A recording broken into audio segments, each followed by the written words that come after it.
Hello guys, how are you? I'm Hardeep Singh. Welcome back to your own YouTube channel. IELTS updates and recent exams. For more updates related to recent IELTS exam writing test topics, listening, reading, practice test, and speaking, you got guesswork. Please, guys, participate in everyday listening and reading practice test to achieve your desired band score in your actual IELTS exam. Please hit the like and subscribe button. Press the bell icon for the upcoming notifications. Don't forget like, subscribe and share my YouTube channel and my Facebook page, IELTS updates and recent exams. Part 1. First, you have some time to look at questions 1 to 6.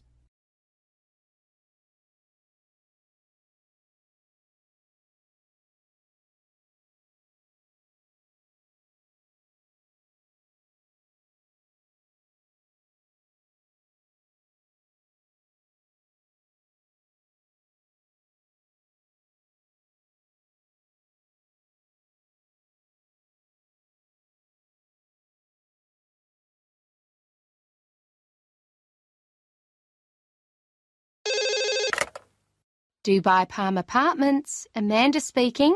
How can I help you? Oh, hi, Amanda. I'm ringing to inquire about a holiday apartment for the month after next. Okay, no problem. Let me get your details first, then I'll tell you what we've got. Is that all right? Fine, go ahead. Okay. Can I have your name first, please? Yes, it's Leo Blücher. That's Leo. That's my first name. And my surname is Blucher. Okay, I've got that. Where are you from, just out of interest, Leo? I'm Austrian. Right, okay. And what's your address? It's number 37, Blumengasse in Vienna. Right. Could you just spell Blumengasse for me, please, Leo? My German's not too good. Sure. It's Blumengasse.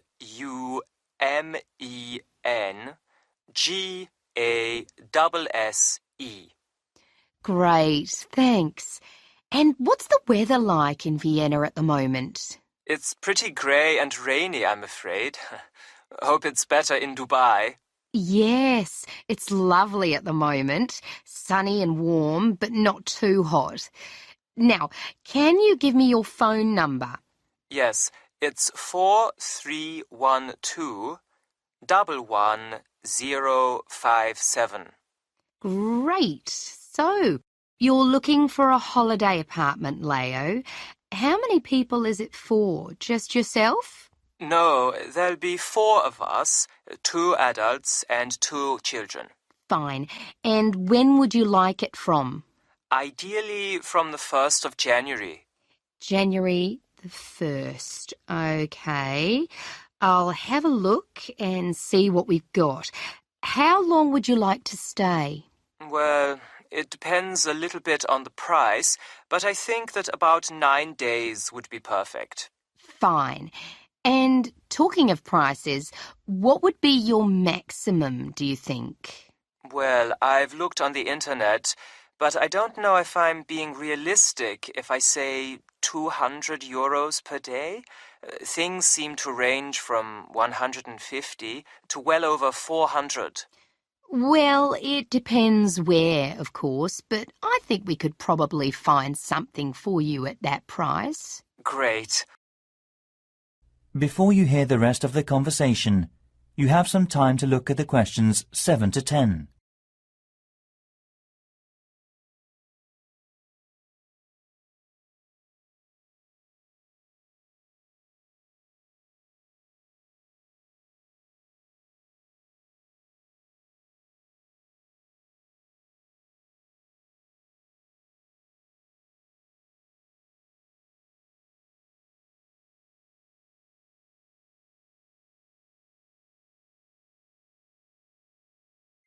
There are various other things, though.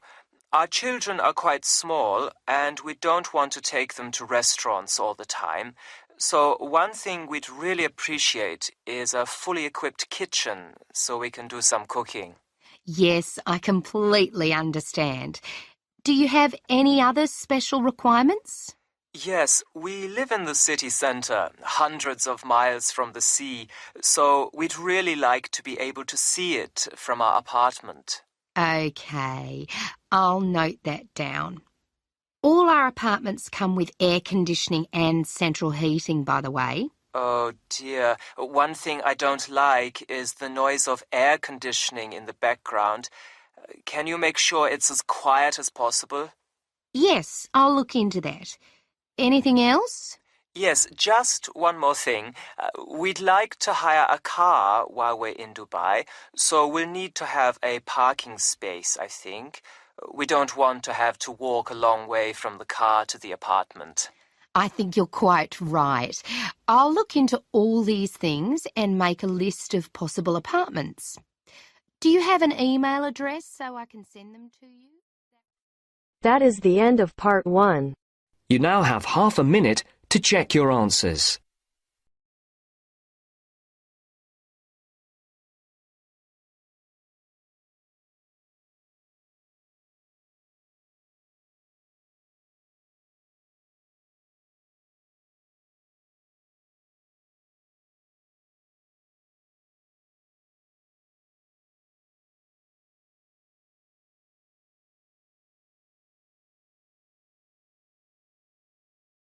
Now turns to part 2. First, you have some time to look at questions 11 to 16.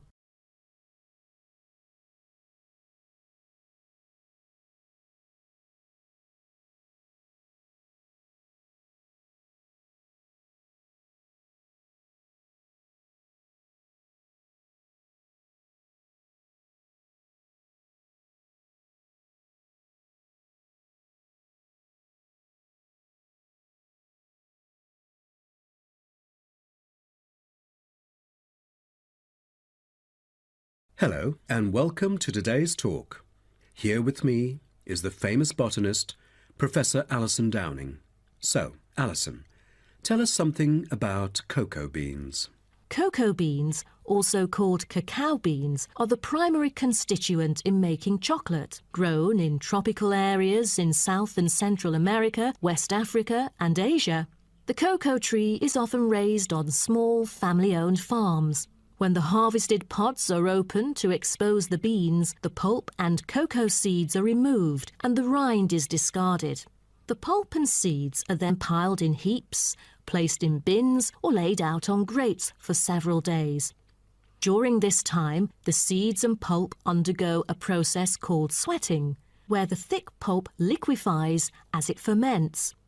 The fermented pulp trickles away, leaving cocoa seeds behind to be collected.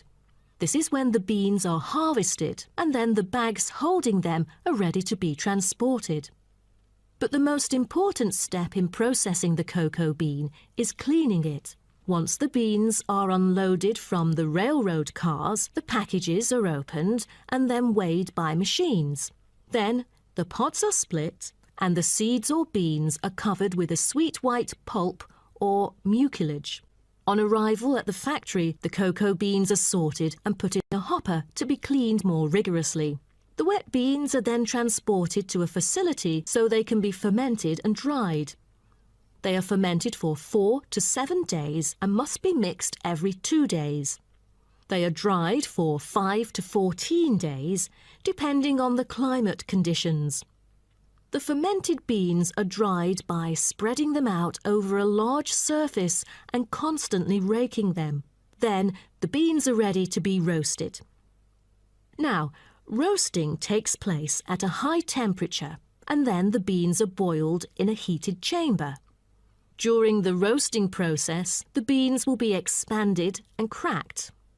But prior to this, the beans are trodden and shuffled about using bare human feet.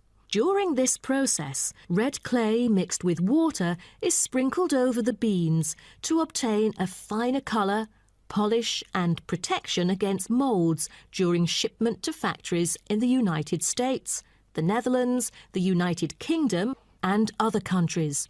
Now, back to what I was saying. After the beans are cracked, they need to be cooled. Then the roasted beans are sealed in pockets. Before you hear the rest of the talk, you have some time to look at questions 17 to 20.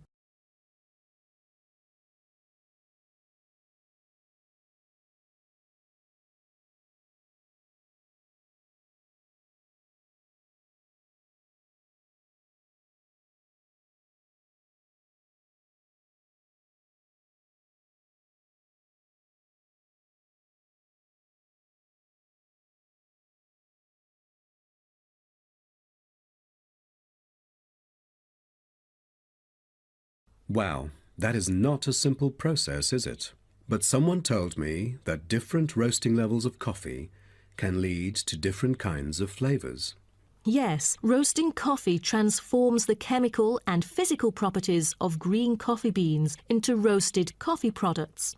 The roasting process is what produces the characteristic flavour of coffee by causing the green coffee beans to change in taste. Unroasted beans contain similar, if not higher levels of acids, protein, sugars and caffeine as those that have been roasted, but lack the taste of roasted coffee beans due to the Maillard and other chemical reactions that occur during roasting. The vast majority of coffee is roasted commercially on a large scale, but small-scale commercial roasting has grown significantly with the trend toward single-origin coffees served at specialty shops. Some coffee drinkers even roast coffee at home as a hobby in order to both experiment with the flavour profile of the beans and ensure the freshest possible roast. So here I'm going to introduce some of these roasted coffee beans and their special flavours. Now, the first crack is lighter bodied and has a higher acidity level with no obvious roast flavour and is popular for its special mild taste. This level of roast is ideal for tasting the full original character of the coffee.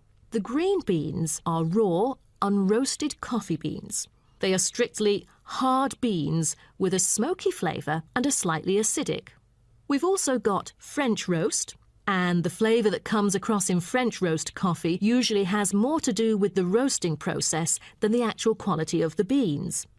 By the time the beans are dark enough to qualify as French, most of their original flavour has dissipated. In its place come the flavours of caramelising sugar, bittersweet coffee, and often a bit of chocolate. And finally, espresso smoky. That is, coffee brewed by forcing a small amount of nearly boiling water under pressure through finely ground coffee beans. Espresso is generally thicker than coffee brewed through other methods, has a higher concentration of suspended and dissolved solids, and has creamer on top. As a result of the pressurized brewing process, the flavours and chemicals in a typical cup of espresso are very concentrated. Espresso is also the base for other drinks, as cafe latte, cappuccino, cafe macchiato, cafe mocha, flat white, or cafe americano. That is the end of part 2. You now have half a minute to check your answers.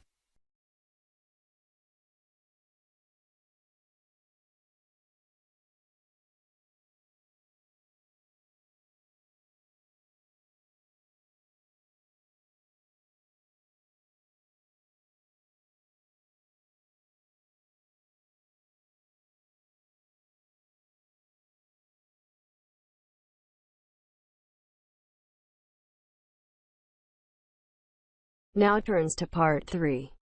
You will hear a talk about a company by a chief executive. First, you have some time to look at questions 21 to 26.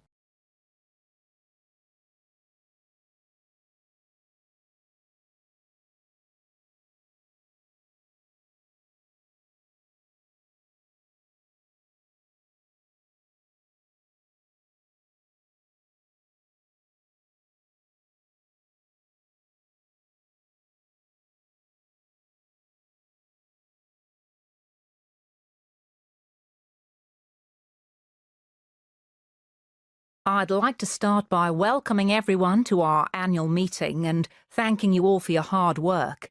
It's been a great year for us in terms of expansion and optimizing business opportunities, and I'm pleased to say that Benchmark Consulting is a thriving, successful company. I'd like to take this opportunity to give you an overview of where the company began and where we'll be going in the next 10 years. For those of you who've been with the company since the start, sorry if you already know all this, but we have so many new staff members that I thought it would be worth filling in some background information.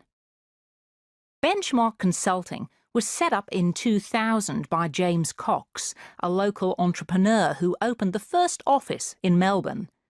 His real achievement was to create a new consultancy system which enabled clients to see which of the key areas of their business needed strengthening. James was incredibly successful with his system and started the company off on a journey of expansion. He retired in 2006 and was succeeded by Fred Montgomery. Fred shared James's views on consulting and continued the expansion. He increased revenue to $5 million and opened a new office in Perth. Soon the Benchmark Consulting system had become just that, the benchmark for many other consulting firms, and Fred took the opportunity to sell Benchmark for $10 million in 2008. Our new owners are, as you know, TFB Group Limited, and their investment has allowed us to build our brand new headquarters here in Sydney. TFB Group have brought us more exposure at a national level, and our most recent success has been winning a contract with the Government of Australia, advising on management restructuring. Now, we ourselves have done a little reorganisation over the last year to maximise our productivity. We've thought long and hard about the best location for the marketing department, as this is the key to facilitating our future business. Although Perth has a large number of marketing companies, which enables us to learn from our competitors, it's Melbourne that's the gateway to international connections, and therefore we've decided to move all marketing operations there. In terms of professional development, we wanted to optimise the training programs available to our staff because training is vital if we want to remain competitive. As a result, staff training will no longer be here in Sydney, but instead will take place in the Perth office, where new facilities have been installed. Finally, we've looked at how to optimise our back-office administrative functions. Currently, each office has its own admin department. However, this is proving to be less efficient than we would like. In order to resolve this situation, all these functions will now be centralised here in Sydney.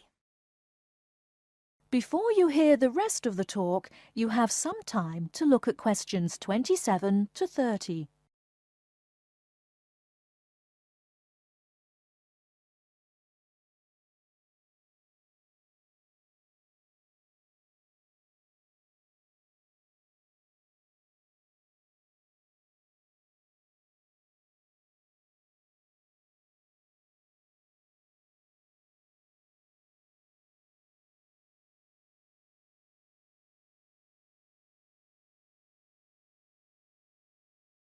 So, what does all this mean for the future?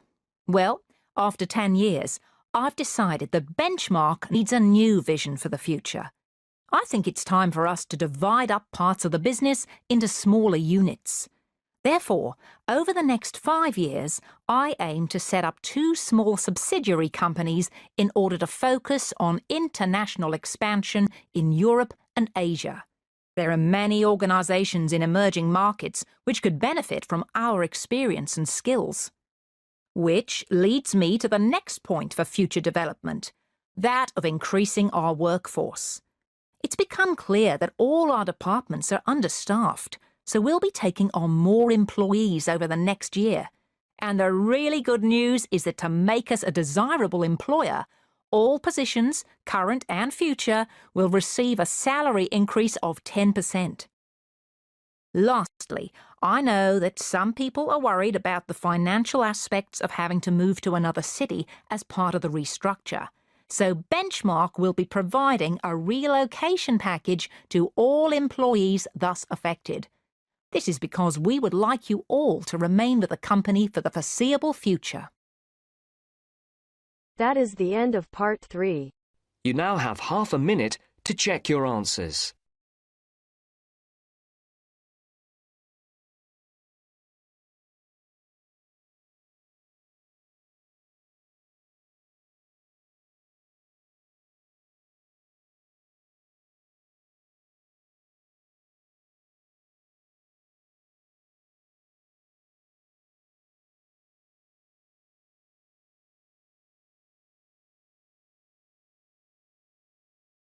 Now turns to part 4. You are going to hear a student giving a talk about her research project on the subject of urban design. First, you have some time to look at questions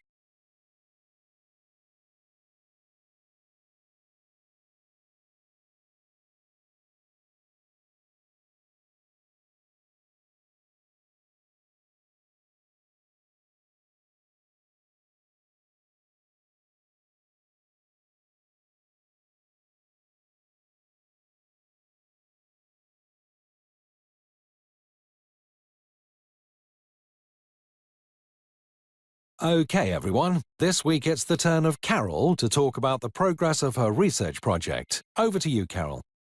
Thanks. Yes, hello, everybody. I'm going to talk about something called shared space and the research I'm in the process of carrying out into people's attitudes to this, as it might affect them in their local community. First, I'd best explain what shared space is. In essence, shared space is an approach to urban design that attempts to open up main street junctions more to pedestrians by reducing the dominance of motor vehicles.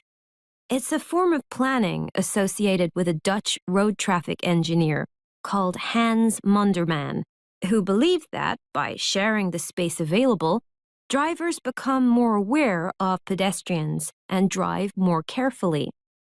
Pedestrians are able to move more freely in this shared space, and the number of accidents is reduced. Shared space design is usually employed in urban centers where pedestrians congregate, such as in shopping areas. It usually results in demarcations between vehicle traffic and pedestrians being reduced or removed altogether. This includes features like curbs, road surface markings, and traffic signs. There are many examples of shared space in operation abroad and in the UK, for example in Kensington High Street in London and Giles Circus in Ipswich.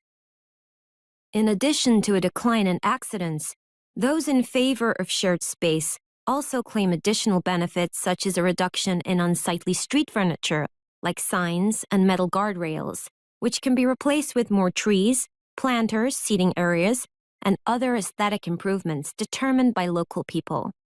With these urban centers easier to get around in, supporters claim that people are more inclined to shop there, and, as a consequence, the center can become a more thriving area for local people and businesses. Here are some before and after photographs of shared space developments to give you an idea of what it looks like. Despite all its advantages, shared space is opposed by various interest groups. Some motorist organizations claim that the system means drivers lose important information through the reduction of signage.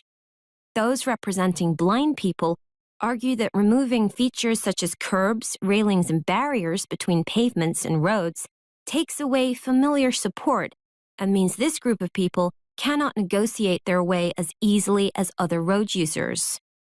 Cyclist representatives have also criticized some aspects of the scheme, arguing that, despite benefits, some cyclists feel more bullied by motorists and consequently less safe. Supporters of shared space themselves also point out that a lack of experience and understanding of shared space by planners can lead to negative experiences for all these groups. To carry out my research, I approached a local campaigning group in my area who were interested in adopting shared space in our local shopping center. I discovered that they were very keen to get feedback from local residents on shared space, and because of the experience I'd gained in research methods, they were keen for me to construct a questionnaire for them.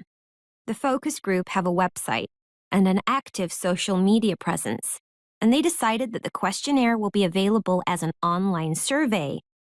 Hard copy questionnaires will also be used for face-to-face interviews. There are plans to leave paper questionnaires in the local library, but this is still under discussion. Interviews using the questionnaires will be carried out with pedestrians in the area itself.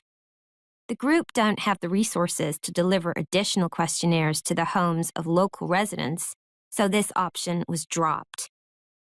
We have met on several occasions to agree on the data the focus group need. I've pointed out that if they want valid results, the questions must be totally unbiased and not in any way loaded to encourage participants to give the preferred answer. Also, we mustn't assume that participants have sufficient information to answer these questions. We're currently looking into how we can best present the concept of shared space during interviews.